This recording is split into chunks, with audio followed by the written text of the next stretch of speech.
Assalamualaikum warahmatullahi wabarakatuh. Shalom, perkenalkan kami dari kelompok 3. Di sini kami hendak mempresentasikan hasil diskusi kami dengan judul Sistem Informasi Perpustakaan Berbasis Aplikasi. Namun sebelum kami menerangkan materi, terlebih dahulu kami memperkenalkan anggota dari kelompok kami. Perkenalkan, nama saya Sonia Rahel Dwi Laura Boru Sigalinding dengan NIM 211011033 dari kelas S1 TT09B. Cita-cita saya adalah sebagai arsitek database.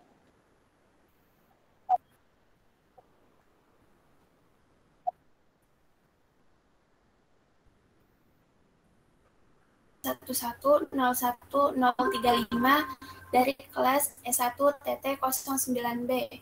Cita-cita menjadi pengusaha. Perkenalkan, nama saya Maulidia Fitria Zahra dengan NIM 211011037 dari kelas S1 TT09B. Cita-cita saya sebagai wanita karir. Perkenalkan, nama saya Gabriel Lebit Nego Sinaga, NIM 211011038 dari kelas S1 Teknik Telekomunikasi 09B. Cita-cita saya menjadi orang sukses. Perkenalkan, nama saya Lania Trinta Saragi dengan NIM 211011039 dari kelas S1 Teknik Telekomunikasi 09B. Cita-cita saya menjadi pengusaha. Perkenalkan, nama saya Kresolit Wahyu Kasirungsa dengan NIM 211011042. Saya dari kelas S1 Teknik Telekomunikasi 09B. Cita-cita saya adalah menjadi orang yang sukses di masa mendatang. Perkenalkan, nama saya Sultan Salahuddin Fatih Al-Ghozi dengan NIM 2111049 dari kelas S1 TT09B. Cita-cita saya ingin menjadi pengusaha.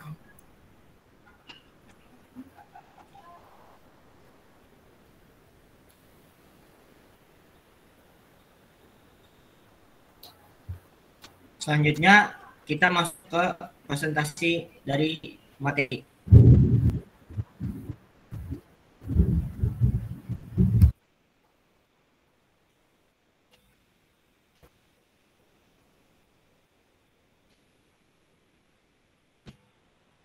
Ada beberapa materi yang dari kelompok kami yang kami presentasikan. Yang pertama ada latar belakang, kedua metode penelitian, ketiga manfaat, keempat tema, kelima mekanisme aplikasi, dan yang terakhir kesimpulan dan saran.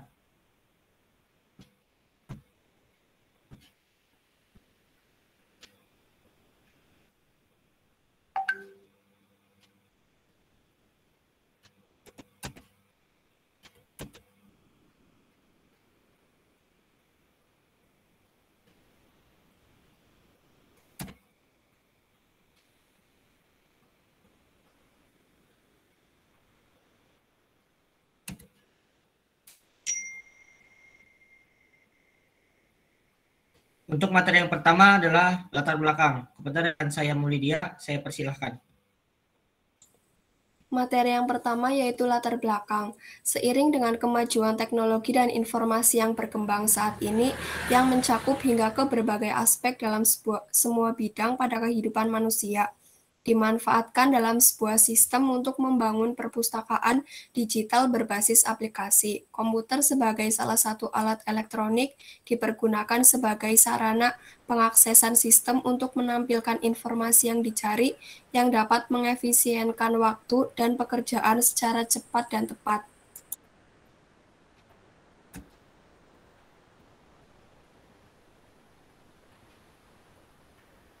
Materi yang kedua yaitu metode penelitian.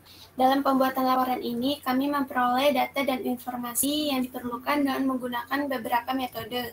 Di antaranya, yang pertama, metode observasi, merupakan teknik pengumpulan data melalui suatu pengamatan terhadap objek yang sedang diamati.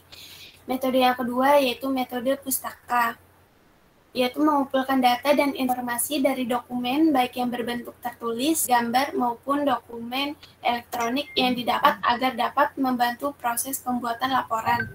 Metode yang ketiga yaitu metode analisis sistem, digunakan untuk mengukur permasalahan dari beberapa kebutuhan pengguna. Dan yang terakhir, metode diskusi dilakukan dengan cara bertukar pikiran untuk mendapatkan kesimpulan dan solusi dari permasalahan yang sedang terjadi.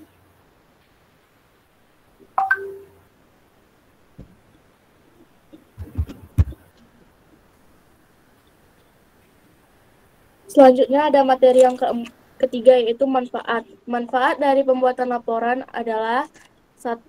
Menjadi sumber informasi, 2. Menjadi bahan untuk pendokumentasian, dan yang ketiga, menjelaskan tentang isi dari sistem informasi perpustakaan berbasis aplikasi secara urut dan terperinci.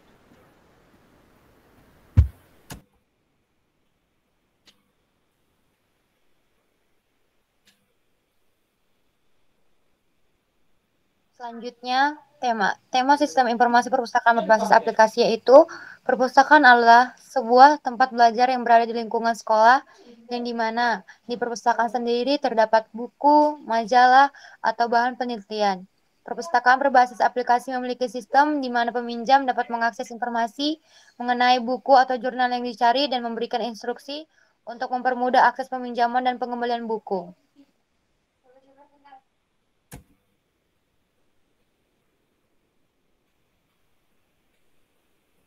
Selanjutnya yaitu ada masuk ke mekanisme aplikasi. Namun sebelum itu kami ingin presentasikan beberapa diagram. Yang pertama yaitu ada use case diagram, class diagram, activity diagram, sequence diagram, dan juga state chart diagram.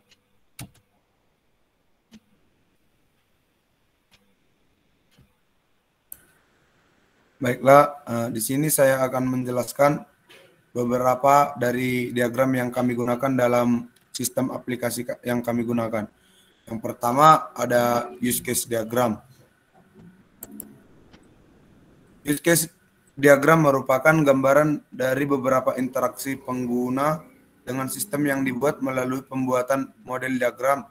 Komponen use case berkaitan dengan apa yang dilakukan oleh aktor dan apa yang ditampilkan dengan hasil diskusinya. Gambarannya ini adalah sebuah hasil diskusi atau terjemahan dari pembicaraan antara seorang sistem dengan lingkungannya. Selanjutnya ada kelas diagram. Kelas diagram dapat diartikan sebagai diagram yang berstruktur statis dalam UML, yang menggambarkan struktur sistem dengan menunjukkan sistem kelas, atributnya, metode, dan hubungan antar objek. Diagram tersebut berjenis diagram struktur karena menggambarkan yang ada di dalam sistem dengan teratur. Maksudnya, diagram ini menunjukkan bagaimana itu seorang petugas, ID atau identitasnya, bagaimana proses peminjaman buku, sampai pengembalian buku. Berikut fotonya. Selanjutnya, kemudian ada activity diagram. Nah, activity diagram ini sendiri merupakan diagram yang menggambarkan sebuah proses yang digambarkan secara tegak lurus, secara vertikal. Nah, bisa kita lihat di sini, pertama-tama petugas masuk ke aplikasi, lalu masuk ke form menu utama. Nah, dari menu utama kita masuk ke peminjaman, masukkan data peminjaman. Nah, dari masukkan data peminjaman ini, kita menyimpan data peminjaman tersebut. Jika peminjaman berhasil disimpan, maka data akan tersimpan. Jika penyimpanannya gagal, maka akan kembali ke form awal. Selanjutnya, ada diagram sequence. Nah, sequence diagram ini merupakan diagram yang bisa diartikan sebagai diagram yang digunakan untuk menjelaskan tentang interaksi sebuah objek dengan sebuah sistem secara terperinci serta teratur. Di sini kita bisa lihat petugas memasukkan data peminjaman, lalu dari database menampilkan data buku kepada petugas, lalu dari petugas itu menyimpan data peminjaman tersebut ke database. Setelah penyimpanan data berhasil, maka akan muncul notif peminjaman berhasil. Selanjutnya,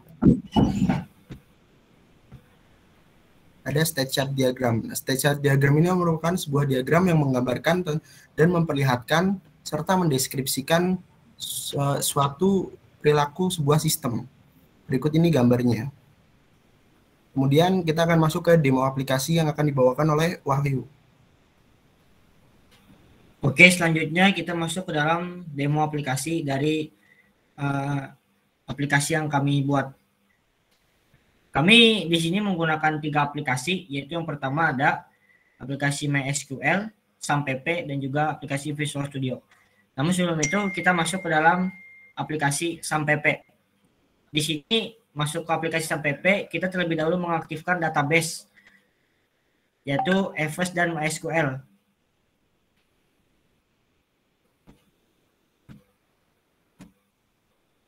Kita klik Start.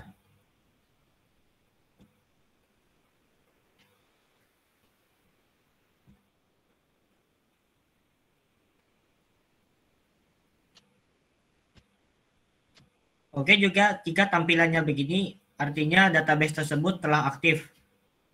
Setelah itu kita masuk ke aplikasi Visual Studio. Dan begini tampilan awal dari aplikasi Visual Studio. Kemudian kita klik play untuk menginput data.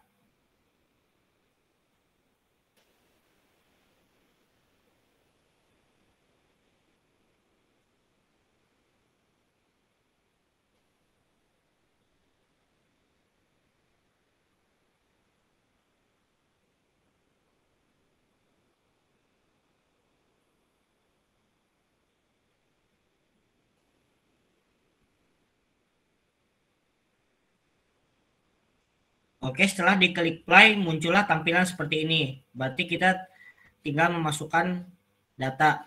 Misalnya kita memasukkan daftar jurnal, yaitu jurnal yang ingin dipinjam, misalkan jurnal riset. Kemudian masukkan jumlah jurnal. Kemudian ada daftar buku. Kita pilih daftar buku yang kita pinjam. Kemudian masukkan jumlah buku. Masukkan nama peminjam. Tanggal si peminjam, dan juga tanggal dari balik. Oke, setelah sudah selesai terisi, kita input. Jika tampilan seperti ini, artinya data telah berhasil diinput oleh aplikasi. Kita klik OK.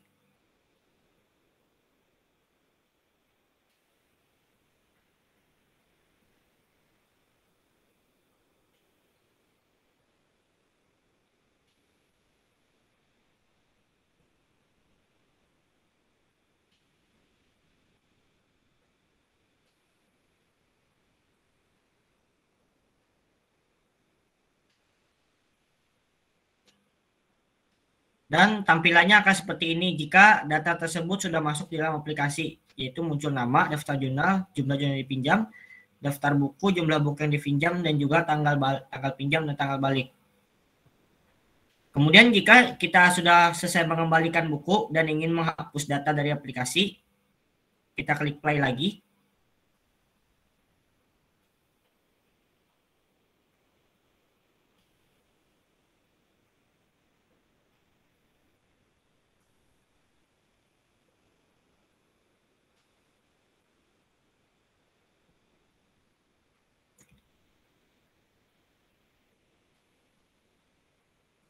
Masukkan nama peminjam, masukkan di kolom nama peminjam, dan klik enter.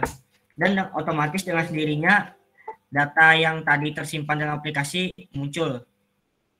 Kemudian kita klik hapus, delete. Dan jika tampilan seperti ini, artinya data sudah berhasil dihapus. Kita klik OK.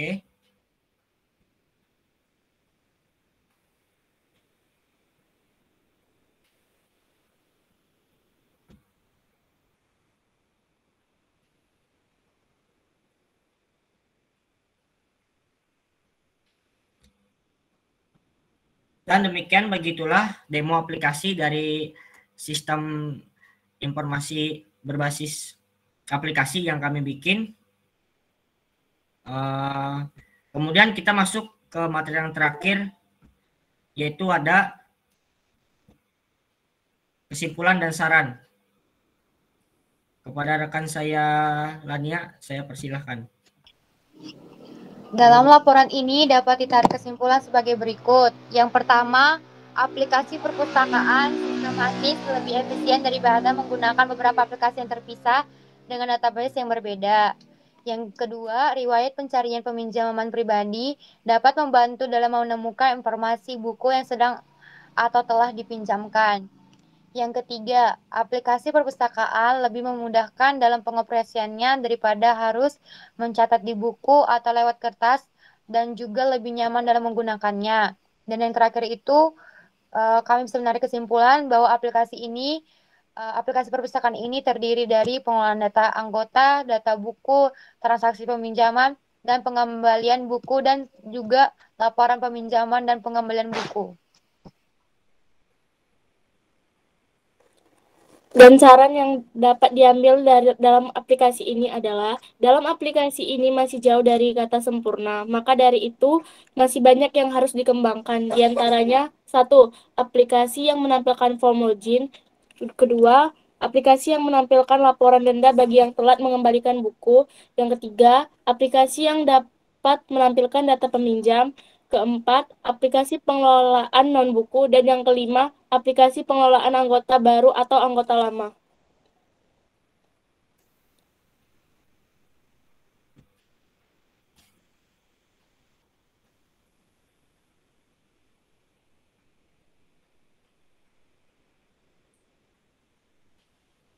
Mungkin cukup sekian presentasi dari kelompok kami.